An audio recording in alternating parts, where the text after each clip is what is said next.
Muy bien, así como estás, sigue en ese espíritu de adoración, diciéndole al Señor: a ti nos rendimos, Señor.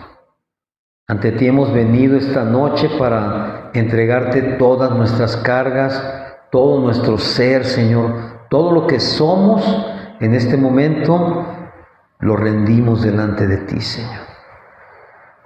En tu presencia, dice la palabra, que hay plenitud de gozo, Señor.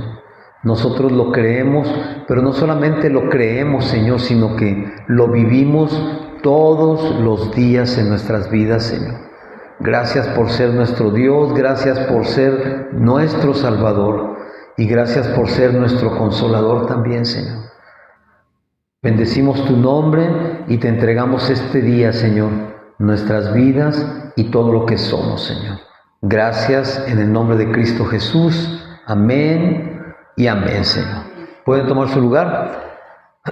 Bueno, pues vamos a comenzar nuestro servicio el día de hoy. Y el domingo hablábamos acerca de Juan 1.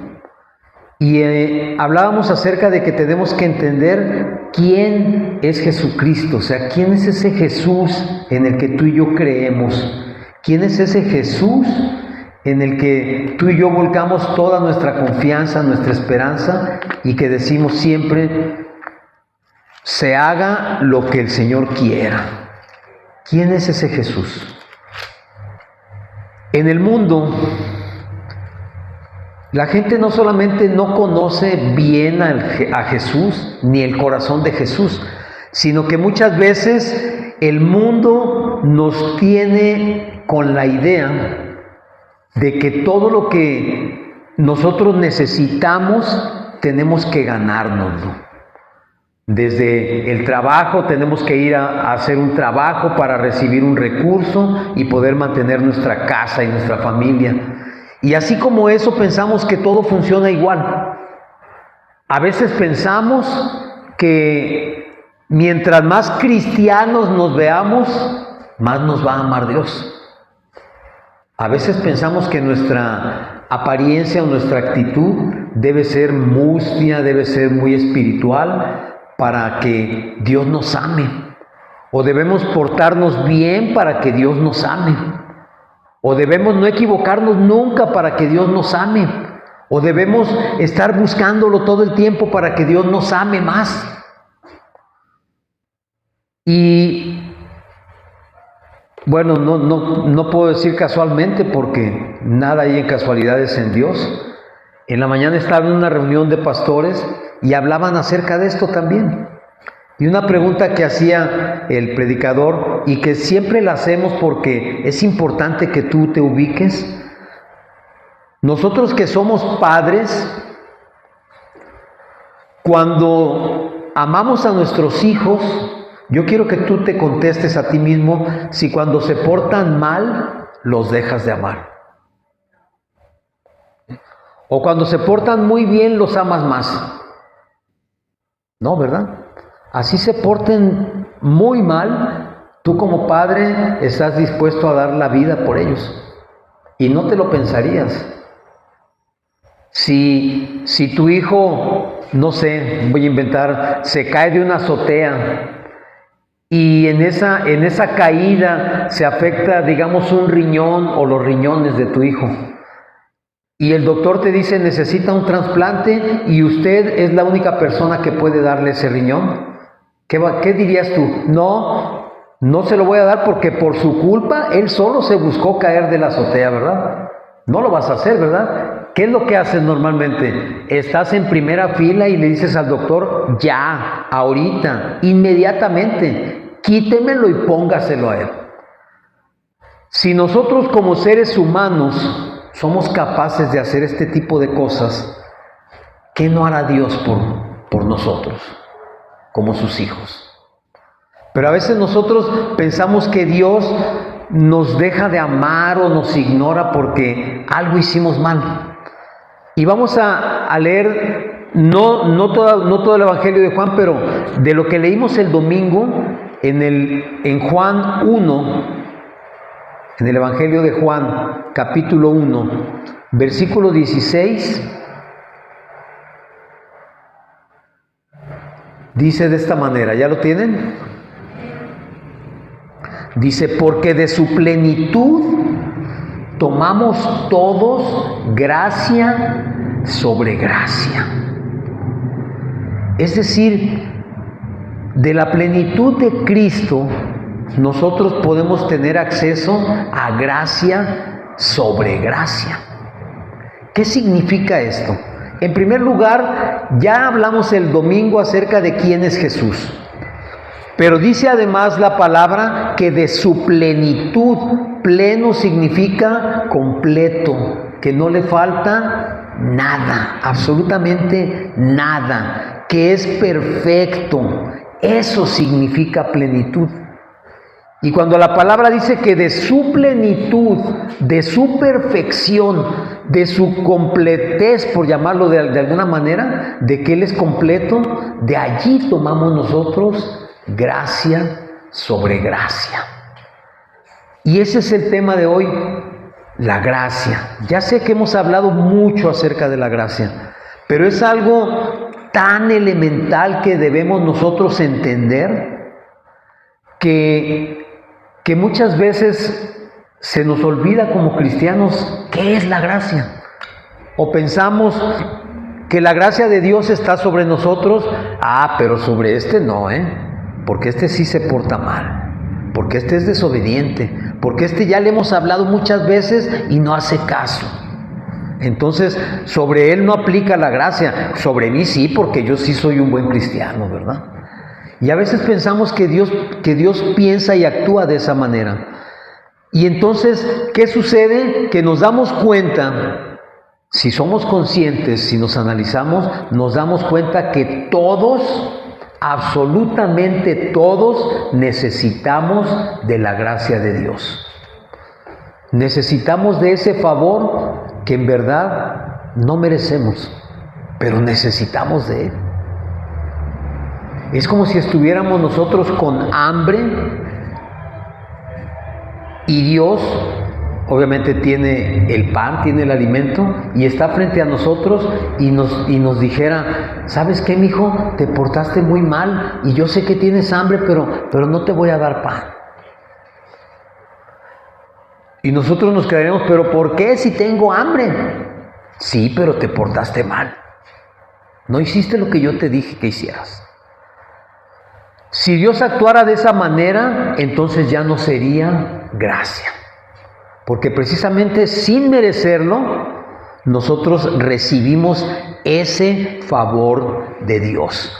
Y en Juan 1:16, lo que acabamos de leer, Juan nos revela precisamente que la gracia de Dios es una gracia abundante, que es una gracia continua y que es suficiente.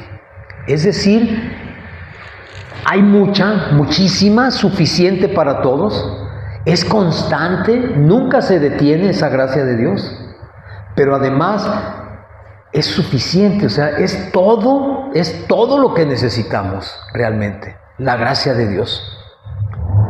La gracia de Dios no se agota, no se termina nunca. Es una gracia infinita, es una gracia que nosotros no podemos imaginarnos porque nos sostiene constantemente día a día. Como decíamos en un principio en la oración, el estar aquí, el estar vivos, el haber podido venir a este lugar, nos habla de la gracia de Dios. Porque cuántas personas quizás tenían planeado llegar a algún lado y ya no llegaron. Pero tú y yo sí llegamos aquí. Por la gracia de Dios estamos aquí. ¿Y quién es la fuente de esa gracia? O sea, ¿de dónde vamos a sacar nosotros esa gracia? Pues de Jesucristo. Y allí mismo en Juan, en el versículo 1, en el capítulo 14, nos dice: y aquel verbo fue hecho carne y habitó entre nosotros, y vimos su gloria como el unigénito del Padre, lleno de gracia y de verdad. Es decir, toda la gracia de Dios fue puesta en la persona de Jesucristo.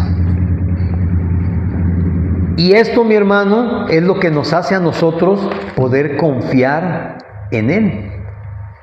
Porque sabemos que está lleno de la gracia de Dios. Es decir, la gracia de Dios se manifiesta por medio de Jesucristo. En Efesios 1:7, vamos a ir a Efesios 1:7.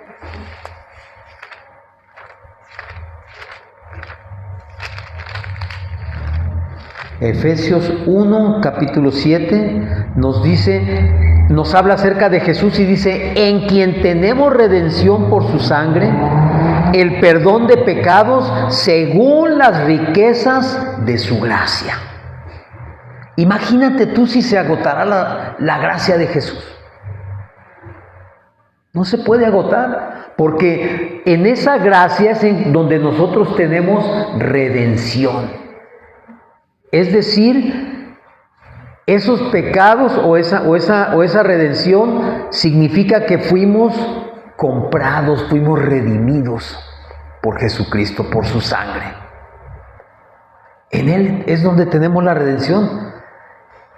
Es como si Jesús tuviera una bolsa inacabable de recursos. Imagínate tú, por ponerlo en algo tangible, el dinero. Imagínate tú que los hombres más ricos del mundo sacan y sacan y sacan dinero de sus cuentas y no se lo acaban. No se lo acaban. Así, de esa manera, Jesucristo saca de sí mismo gracia sobre gracia, y esa gracia no se termina nunca. Porque aún los hombres más ricos del mundo, sus capitales tienen un límite. Tú puedes saber que fulano o perengano tiene 300,000 millones de dólares y ese es su capital. Pero en Jesucristo su capital de la gracia es infinito.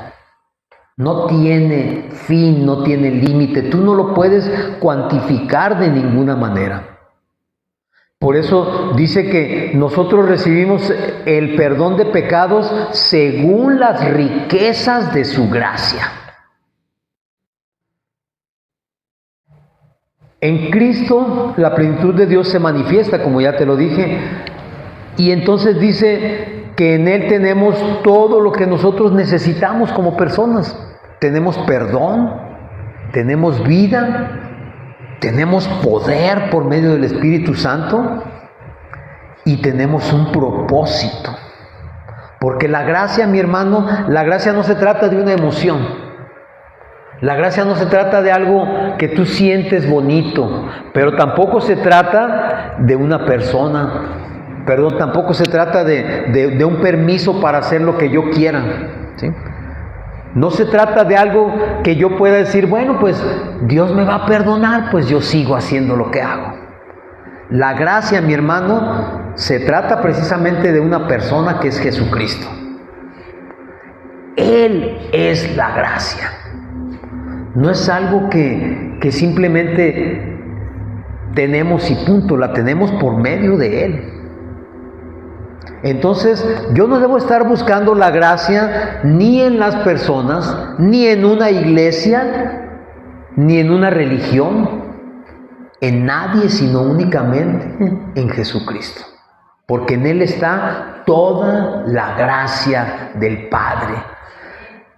Quizás vas a decir, pues es que suena muy repetitivo, es que mi hermano tienes que meter en tu corazón ese pensamiento y esa convicción de que nosotros estamos y vivimos por gracia. Y la gracia de Jesucristo podemos decir que es gracia que sustituye o que va con más gracia.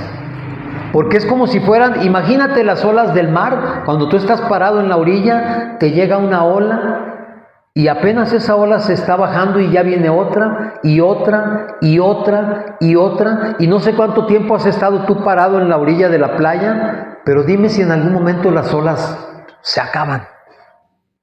No, ¿verdad? No se acaban. Así es la gracia de Jesucristo. Porque para el día de ayer tuvimos gracia en algunas cosas, el día de hoy hemos tenido gracia en otras cosas de parte de Jesucristo y mañana tendremos otras gracias diferentes. Porque dice la palabra que su gracia y su misericordia son nuevas cada mañana. El favor de ayer ya fue ayer. Y si tú hoy necesitas más, Jesús no te va a decir, oye, no, Óscar, ayer ya te di. Si necesitas más, te va a dar más. Y aunque haya sido mucho lo que recibiste ayer o lo que recibiste hoy, si mañana necesitas más, te lo va a dar. Esa gracia va a llegar. ¿Por qué? Porque no depende de nosotros, depende de las riquezas en gloria de Jesucristo. Y por cuanto esa riqueza es inagotable, yo puedo esperar que su gracia también sea inagotable. Entonces, muchas veces nosotros sentimos que fallamos o que no merecemos nada de parte de Dios. ¿Y sabes qué? Si esto fuera injusticia, sería cierto, sería correcto. Porque hemos fallado tantas veces y de tantas maneras y repetidamente que en verdad no merecemos nada. Pero Él aún así nos da. Por una simple y sencilla razón. Porque nos ama. Porque nos ama. Esa es la razón. No es que yo sea bueno, ni es que yo sea el mejor, ni es que yo lo haya merecido. Simplemente porque me ama y porque te ama es que Jesús nos da de su gracia. El lunes estábamos aquí también hablando acerca un poco de esto. Y entonces recordamos, los que estuvieron aquí el lunes lo van a recordar, recordamos cuando Jesús estaba en la cruz y al lado de él había dos ladrones, ¿sí lo recuerdan, verdad? Y uno de los ladrones estaba diciéndole y gritándole, saber tú si eres hijo de Dios, bájate de allí y bájanos a nosotros también, ¿verdad? A ver, dime pues, a ver, tú dices que eres el hijo de Dios. Y el otro ladrón que dijo, cállate, o sea, ya no sigas. Nosotros estamos aquí porque nos lo ganamos. Este es el precio o este es el pago de la justicia, el cobro que nos está haciendo por lo que hicimos. Pero este hombre no ha hecho nada. Él no merece estar aquí. Y entonces, ¿qué le dijo Jesús? Le dijo, en verdad te digo que hoy mismo estarás conmigo en el paraíso. Y yo les decía a las personas que estábamos aquí el lunes, ¿en qué momento este hombre hizo algo para ganarse ese perdón? Porque ni siquiera pidió perdón, Solamente le dijo, cuando vengas en tu reino, acuérdate de mí. ¿Qué es lo que estaba haciendo él? Declarando y reconociendo que Jesús era Dios y que él iba a regresar en su reino, ya como rey. Pero nunca le dijo, Señor, perdóname por todo lo que hice. No lo hizo, pero su corazón se humilló delante de Jesús. Entonces, la gracia de Jesucristo, ¿qué hizo? Le perdonó todos sus pecados. ¿Sí? Acuérdate cuántas veces Jesús llegaba con la gente y le decía, ¿qué quieres que haga por ti? Señor, quiero ver. Señor, límpiame. Señor, quiero caminar. ¿Y qué es lo primero que hacía Jesús? Tus pecados te son perdonados por tu fe. Porque la gracia funciona por fe, no por merecimientos, ni por obras, ni por lo que hago o dejo de hacer. Porque si la gracia dependiera de eso, mi hermano, todos estaríamos fuera de la gracia. Y tengo conocidos que alguna vez me han preguntado, ¿y qué pasa cuando no estamos en gracia con Jesús? Porque eso nos habían enseñado, ¿verdad? Tienes que estar en gracia. ¿Pero qué es gracia? Gracia es algo que yo no merezco y que me es dado. Entonces, ¿cómo voy a estar en gracia? Si estoy haciendo bien o estoy haciendo las cosas bien, pues yo podría pensar que no necesito nada, ¿verdad? Pero cuando estamos mal es cuando necesitamos realmente de esa gracia. Porque cuando pensamos que estamos obrando bien, a veces menospreciamos y decimos, pues es que yo hago las cosas bien. Pero cuando estamos haciéndolas mal es cuando necesitamos. Jesús dijo, yo he venido por las ovejas perdidas. Yo he venido por pecadores, no por justos. El enfermo es el que necesita al médico, no el que está sano. El que se cree que está sano no necesita, según él, porque cree que está bien, que está sano. Pero el que está enfermo, ¿qué dice? Señor, ayúdame. Y es allí donde opera la gracia. Cuando tú y yo reconocemos nuestra debilidad y reconocemos que nosotros no vamos a poder. Que nosotros somos insuficientes, que nosotros, como podríamos decir coloquialmente, no la estamos haciendo. No la hacemos. No podemos nosotros. Entonces, cuando tú sientas que en verdad fallaste, que en verdad no puedes, que en verdad no mereces, créeme que en ese momento la gracia de Dios ya viene en camino para contigo. Porque es cuando lo necesitamos. Dice la palabra que nosotros nos acercamos al trono de gracia, ¿para qué? Para recibir misericordia y oportuno socorro. ¿Cuándo necesitas misericordia y cuándo necesitas socorro? Cuando estás mal. Porque cuando estás bien, tú sientes que no necesitas, pero cuando estás mal, todo te hace falta. Entonces, mi hermano, la gracia opera de esa manera cuando tú y yo reconocemos que no estamos bien, que no lo estamos haciendo como deberíamos hacerlo. Porque además esa gracia tiene una situación especial. La gracia transforma. La gracia de Dios nos cambia. Dice en Tito 2:11, dice, porque la gracia de Dios se ha manifestado para salvación de todos los hombres. Fíjate bien cómo dice ahí, Tito 2:11. ¿Ya lo encontraste? Dice que la gracia de Dios se ha manifestado ¿para qué? Para salvación de los que se portan bien. ¿De quién dice? De todos los hombres. La gracia es para todos, mi hermano. La gracia es para todos. No hace exclusiones. Porque dice la palabra también que Dios no hace acepción de personas.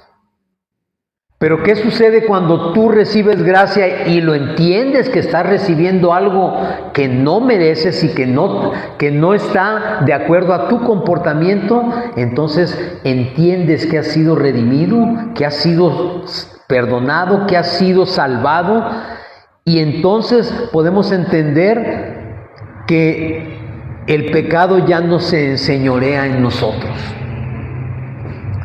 ¿Qué significa esto? Muchas veces tú y yo, sobre todo cuando comenzamos a caminar en la vida cristiana, que empezamos a conocer del Señor, a veces entendemos o creemos entender lo que Jesús hizo con nosotros, pero es muy fácil volver a caer. Es muy fácil, facilísimo. ¿Por qué? Porque de allí venimos, de ese pecado venimos, de esos pecados el Señor nos está sacando. Y es muy fácil porque todo está fresquecito, o sea, recordamos todo lo que hacíamos y es muy fácil volver a caer y engancharnos en eso. Pero ahora con la gracia y con el perdón, dice la palabra que el pecado ya no se enseñorea en nosotros, es decir, ya no es mi amo. Antes yo hacía todo lo que el pecado quería que hiciera. Y lo hacía re bien, muy bien. Hacíamos todo lo que no debíamos hacer. Y éramos expertos en eso. Si se trataba de mentir, buenísimos para echar mentiras. No se rían, pero éramos buenísimos. No, hombre, ¿quién nos ganaba a echar mentiras? Si hubiera habido competencia, seríamos campeones mundiales de echar mentiras. Y lo hacíamos excelentemente. El pecado de la mentira era nuestro amo, nuestro Señor. Pero cuando llega Jesús y nos saca de esa esclavitud, a mí no se me olvida cómo echar mentiras. Yo sé que a ti tampoco. Yo sé echar mentiras. Pero ¿qué sucede ahora? Que el Espíritu Santo te redarguye y te dice, hey, no mientas. Ay, pero es que si no le digo esto me va a pasar. Si le digo la verdad, me van a descubrir. Pues tienes que decir la verdad. Porque tú ya no vas a permitir que ese pecado sea tu amo, sea tu Señor. Ya no se puede. Porque ahora mi Señor, yo declaré que era Jesucristo. Y como Jesucristo dijimos que estaba lleno de ¿qué? De gracia y de ¿qué? Y de verdad. Entonces yo ya no puedo mentir. Sé mentir, pero ya no puedo hacerlo como lo hacía antes. ¿Dejamos de pecar? No.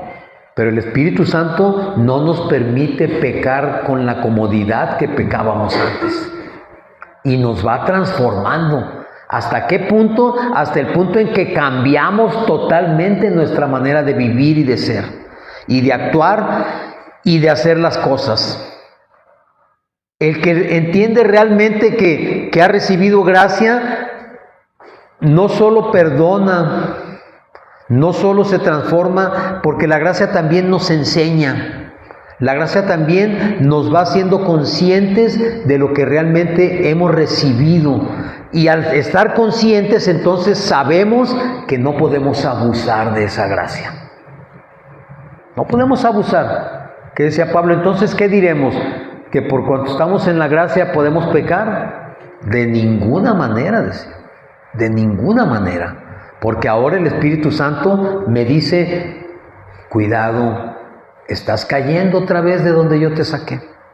Si saliste de una adicción, si saliste de una situación de inmoralidad, no sé, de lo que sea que hayas salido, que te haya sacado el Señor, y quieres volver allí, el Espíritu Santo te dice, hey, ¿cómo que vas a regresar acá? No puedes, porque Jesús te ha limpiado, Jesús te ha lavado y por su gracia has sido perdonado y redimido. Y entonces te detienes. A veces puedes volver a caer, pero ya es una caída momentánea y te vuelves a levantar. Hasta que el Espíritu Santo te va transformando de tal manera que ya no tan fácilmente tú caes en aquello. ¿Verdad? Entonces, no podemos nosotros usar la gracia para seguir siendo como somos. Lo hemos hablado muchas veces y yo sé que quizás vas a decir, el pastor cómo da lata con eso. Pero en verdad, mi hermano, cuando no entendemos o no hemos entendido la gracia, nos cuesta mucho trabajo seguir caminando. Porque desgraciadamente, como seres humanos, muchas veces nos vamos por lo que ya conocemos o por lo que es más fácil. Porque las cosas se presentan. ¿Sabes quién te conoce en tus debilidades? El enemigo. El enemigo sabe lo que te gusta. El enemigo sabe de qué pie cojeas. Alguna vez leí que el enemigo conoce tu nombre, pero te llama por tu pecado. Y Jesús conoce tu pecado, pero te llama por tu nombre.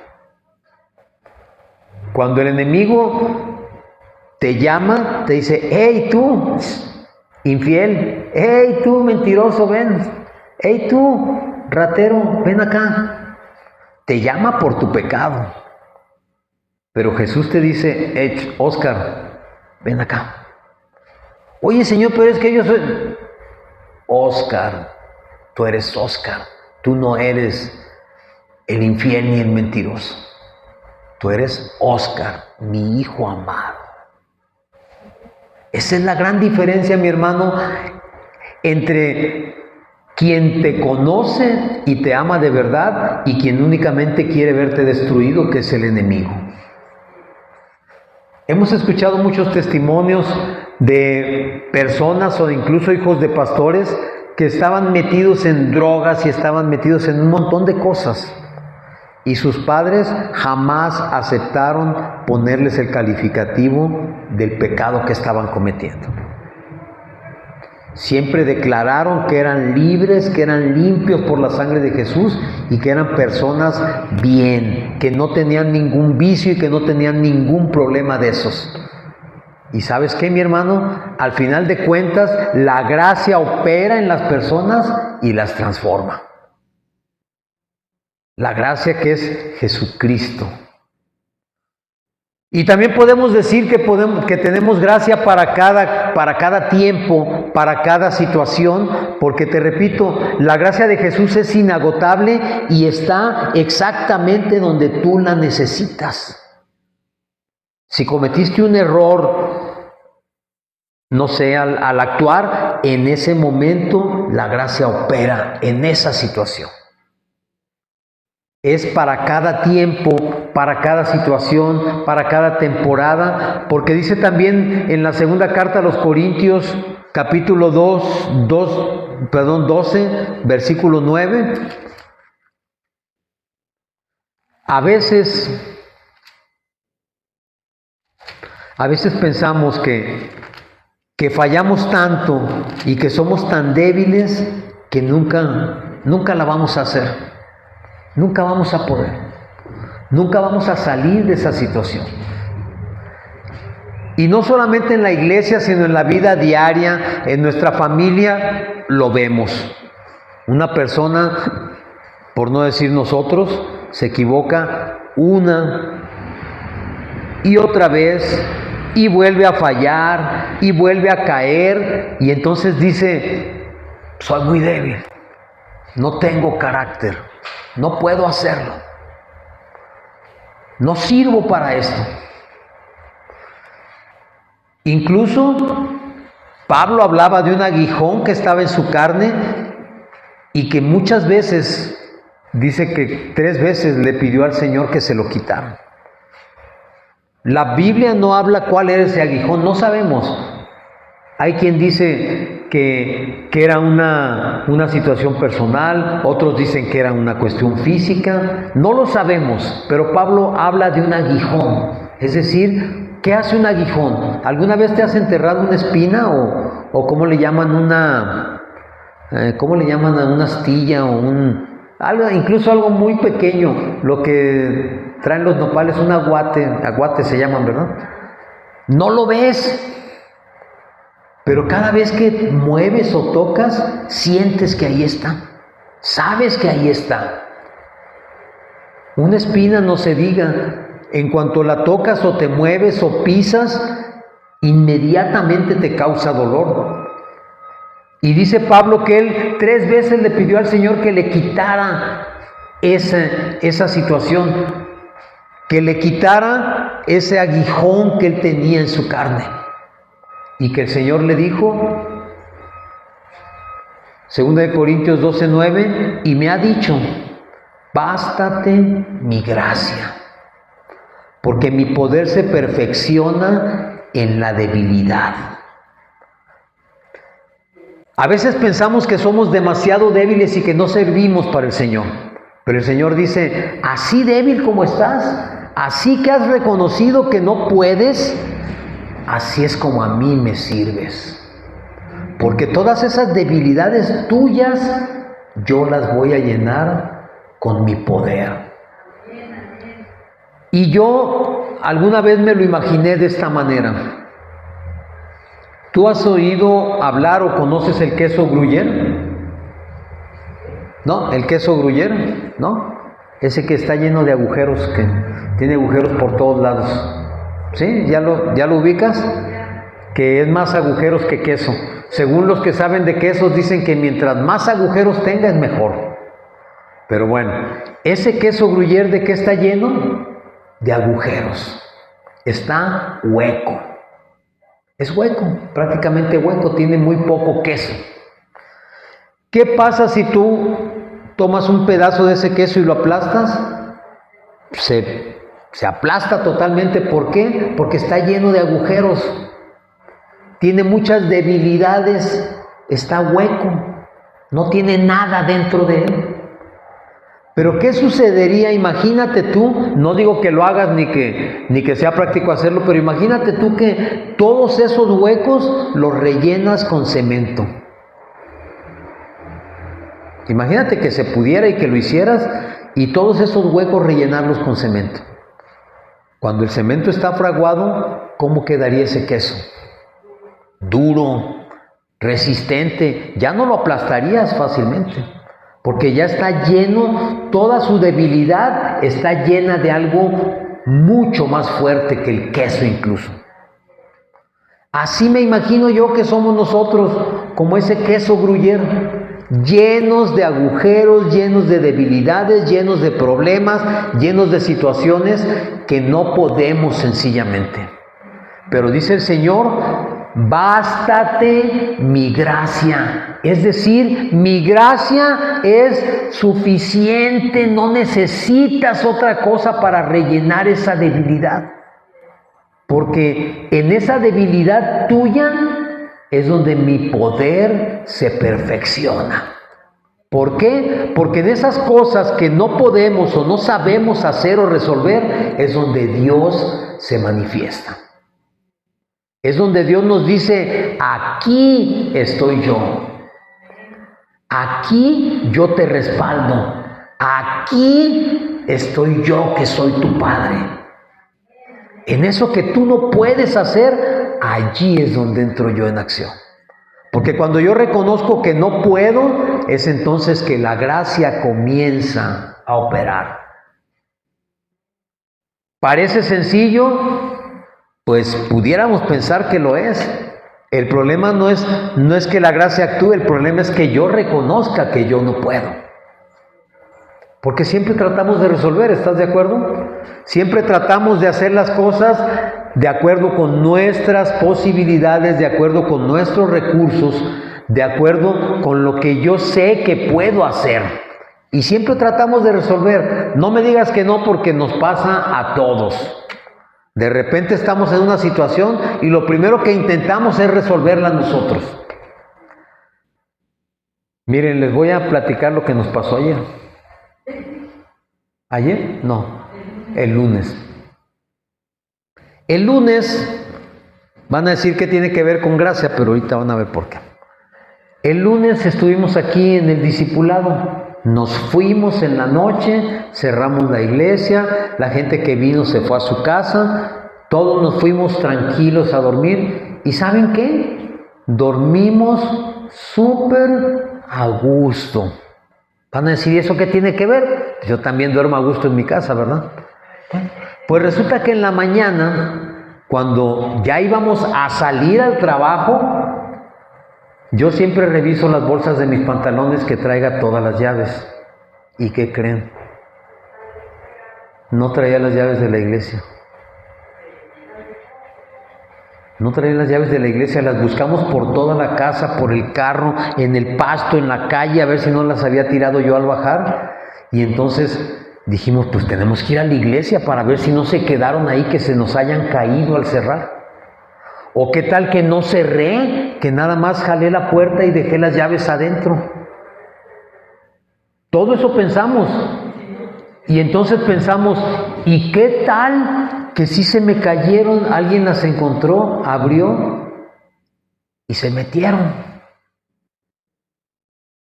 Veníamos en la mañana y fíjense, para todo, lo que nunca, el tráfico, imposible. Un trayecto normal aún con tráfico de 15 minutos se hizo como de media hora, porque Unos carros parados, el semáforo acá, dobles filas y yo desesperado porque, Señor, necesito llegar a la iglesia para ver qué pasó. Cuando llegamos aquí, ¿dónde creen que estaban las llaves? Pegadas en el candado. Toda la noche estuvieron las llaves pegadas en el candado allá afuera. Cuando las vimos, yo le dije, hay que entrar para ver si no se metieron y nos robaron. Abrí el candado con miedo y entonces cuando lo estaba abriendo dije, Señor, es tu casa, es tu obra, tú sabes lo que pasó. Cuando abro la puerta y estaba medio oscuro todavía en la mañana, prendí la luz y así, yo esperaba no ver muchas cosas, la verdad. Esperaba no verlas porque dije, nos robaron, o sea, se van a meter. Alguien abrió y las dejó pegadas para que, pues, ahí están sus llaves, ¿verdad? Para que vean lo que sirven sus llaves. Pues total, prendimos la luz y empecé yo a revisar todo y dije, no falta nada. Nada. Y ya le hablé a mi esposa, le dije, ven, está completo todo. Y ya revisando las llaves, una de las llaves estaba chueca, torcida. Y dije, ¿cómo es posible que esta llave esté torcida si era la segunda llave de la puerta? Cuando le empecé a revisar, dije, es que es como si alguien la hubiera agarrado y hubiera intentado abrir y la torció. Pero abajo estaba abierto. Abajo no tenía seguro. Entonces, cuando yo empecé a tratar de imaginar qué había pasado, porque créanme que por mi mente pasó todo, dije, ¿qué sucedió? ¿Dios puso un ángel ahí para que nadie viera las llaves? No, porque la llave estaba usada, como que alguien trató de abrir. Dije, pero entonces, ¿qué pasó? Si tenían las llaves, ¿por qué no abrieron?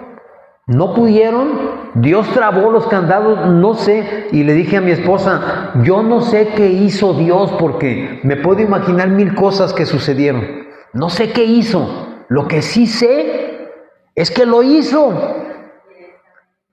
Y entonces, platicándole a una de nuestras hijas, me dice, es que ¿sabes qué? Ahí está, Dios nos está diciendo que esa obra Él la ama y la cuida.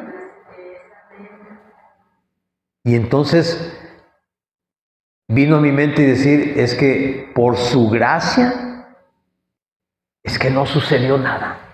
Porque ¿qué hicimos nosotros? ¿Qué hice yo? Hice todo lo que no debí hacer. Lo que no debía hacer, eso hice. Si tú puedes hablar de las llaves, pero hice lo que no debía hacer. No cerré abajo y las dejé pegadas arriba. Eso no lo debía haber hecho, porque mi obligación era cerrar bien para que estuviera seguro. Entonces, yo hice todo lo contrario a lo que se esperaba que yo hiciera. Pero la gracia de Dios nos guardó. Guardó el lugar y nos guardó a nosotros.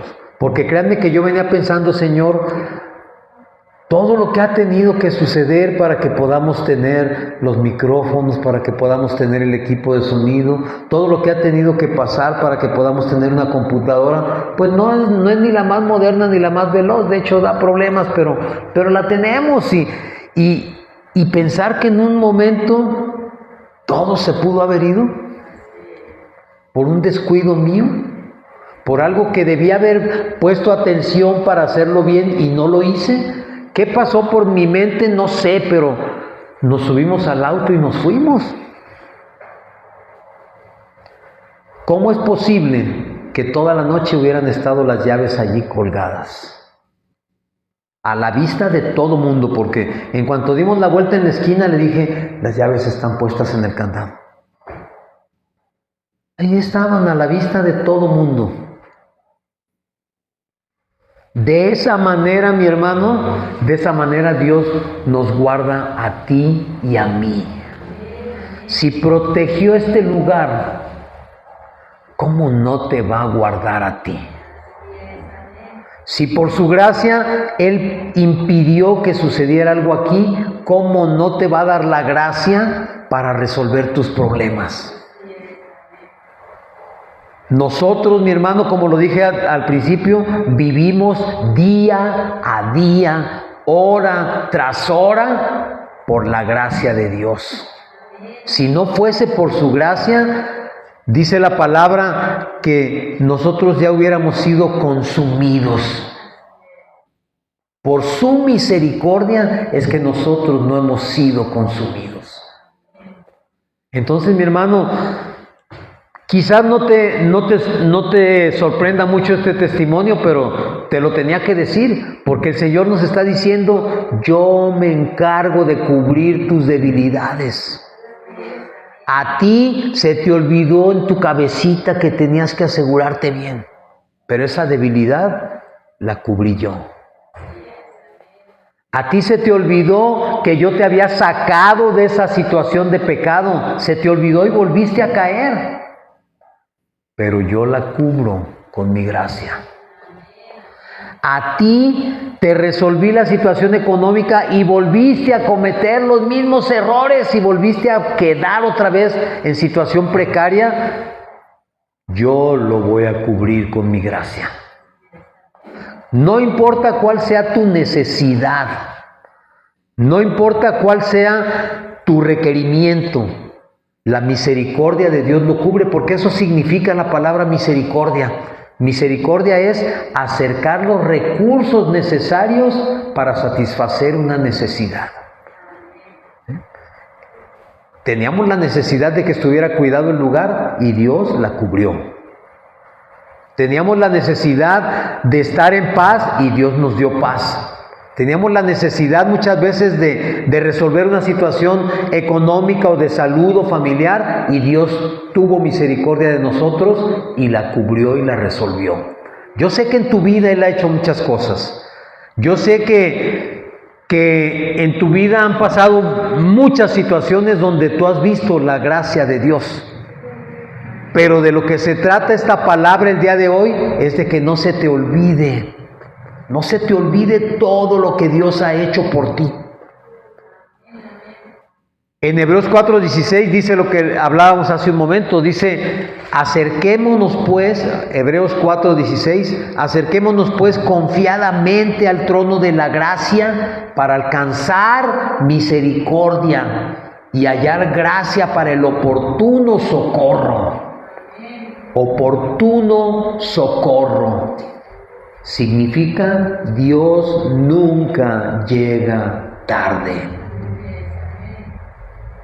El socorro es oportuno, en el momento que tú lo necesitas. En la debilidad, pues tenemos esa gracia que fortalece.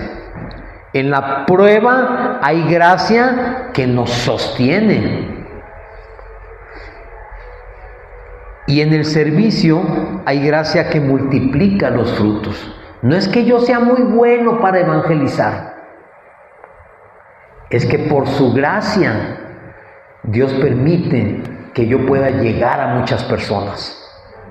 Y se ve el fruto, resultado de su gracia.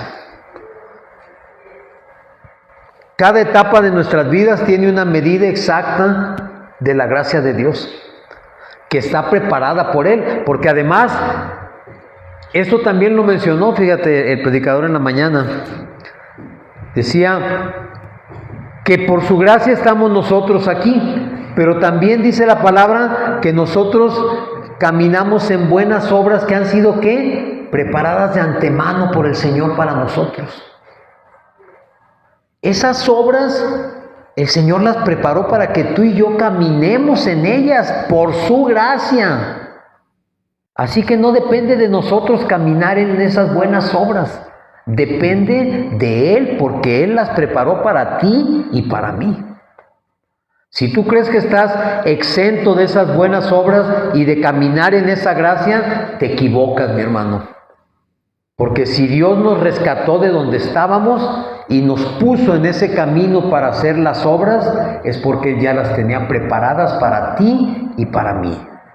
No por buenos, no porque dijera, ah, hombre, este Oscarín es bueno para hablar. No, no es eso. No es eso. Él ha puesto gracia en mi boca y en mis labios para que tú me escuches. Porque si no fuera así, de nada serviría que aquí enfrente estuviera el mejor orador o el mejor conferencista de la tierra. Es por su gracia que nos permite hablar y llevar su palabra a otras personas. Gracia sobre gracia significa que jamás, escúchalo bien, jamás verás dónde termina la gracia de Dios. Jamás vas a ver el final, porque la gracia no se termina nunca. Repítelo en tu mente o repítelo en voz alta. La gracia de Dios no se termina nunca, porque nunca podré ver dónde termina el amor de Dios. La gracia es el amor de Dios, es la manifestación del amor de Dios. Por eso es que la gracia está en Jesucristo. Porque Jesucristo es la manifestación física del amor de Dios en nuestras vidas. Cuando creas que ya no hay más que hacer, cuando creas que ya no hay oportunidad, es cuando la gracia de Dios se derrama sobre ti. En Cristo hay gracia para el pasado, para el presente y para el futuro. Para el pasado hay perdón por su gracia. Para el presente hay poder del Espíritu Santo en ti. Y para el futuro hay esperanza. De manera que la gracia de Dios se manifiesta en todo momento. Donde termina nuestra fuerza, allí empieza la palabra la gracia de Dios. Si hasta este momento ha pasado por tu vida la culpa y vives en ella, porque a veces nos pasa, no sé, a pesar de que Dios nos ha sacado del lodo cenagoso, no se nos olvida lo que hicimos y vemos a las personas y sentimos culpa. No sé si a ti te pasa, a mí me pasaba, yo veía a las personas y decía, todo lo que yo hice mal con esta persona, y la culpa no me dejaba. La culpa no me permitía a veces seguir caminando porque decía, es que no puede ser, es que yo hice esto. Hasta que yo entendí que Jesucristo en la cruz había pagado por mí, por mis pecados, por mis errores, y por su gracia es que yo había sido hecho libre. Por su gracia recibí perdón. Si tú estás cansado porque ya no sabes qué hacer, porque esa enfermedad no se va, porque esa situación no cambia, porque tu situación económica no mejora, si ya estás cansado de vivir como vives, hay gracia en Jesucristo para la renovación. Y de eso también hablamos hace 2 semanas, renovados por Jesucristo. Y si lo que tú quieres es dar y no sabes cómo hacerlo, Jesucristo tiene gracia para capacitarte para hacer la obra que Él puso para ti. Por eso vamos a volver al primer versículo que leímos, Juan 1:16. Dice, y lo leemos nuevamente, que de su plenitud tomamos todos gracia sobre gracia. Porque dice la palabra también que donde abundó el pecado, sobreabundó la gracia. Si el pecado te tiene hasta aquí, la gracia de Jesús va a ser más que ese pecado. Si tu pecado es como una montaña, la gracia de Jesús va a ser como el universo completo. No hay nada que pueda detener, ni ahogar, ni limitar la gracia de Jesús en nuestras vidas, mi hermano. Así que ni te sientas excluido tú, ni excluyas a nadie, porque el único que sabe y que decide sobre quién derrama su gracia es el Señor. Tú puedes pensar que no, pero Él dice sí. Este es mi Hijo amado. Amén. Amén. Y amén. Vamos a ponernos de pie para cantar una alabanza y terminar el servicio.